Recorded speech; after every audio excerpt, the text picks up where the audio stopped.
so এই কোয়েশ্চনটো আছিল if omega not equal to 1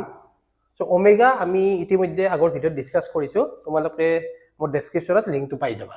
হয়নে be a cube root of unity and 1 plus omega to the power 7 1 plus omega whole to the power 7 a plus b omega is equal to a plus b omega then a comma b মানে a আৰু b ৰ value কি হ'ব হয়নে so 1 plus omega to the power 7 a plus b omega first question তো আমি কেনেকুৱা কৰি মানে সলিউশনটো কেনেকুৱা কৰি আগবাঢ়িম so আমি চাও 1 plus omega এটা ৰিলেচন আমি পাইছো 1 plus omega plus omega square equal to 0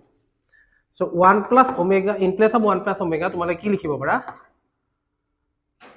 minus omega square to the power কিমান হ'ব 7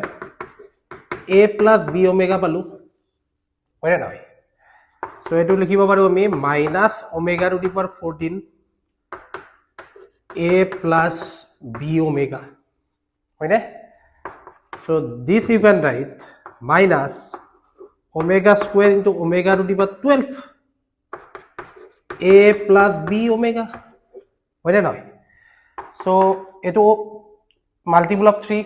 12 to so omega to the power 12 কিমান হৈ যাব 1 means minus omega square a plus b omega হয় না omega square equal to a plus b omega so ultimately আমি কি পালো a plus b omega plus omega square equal to what 0 so এইটোৰ লগত যদি আমি কম্পেয়াৰ কৰো a টো কি হ'ব লাগিব a must be কি হ'ব লাগিব 1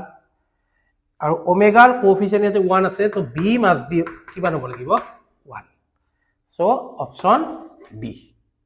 thank you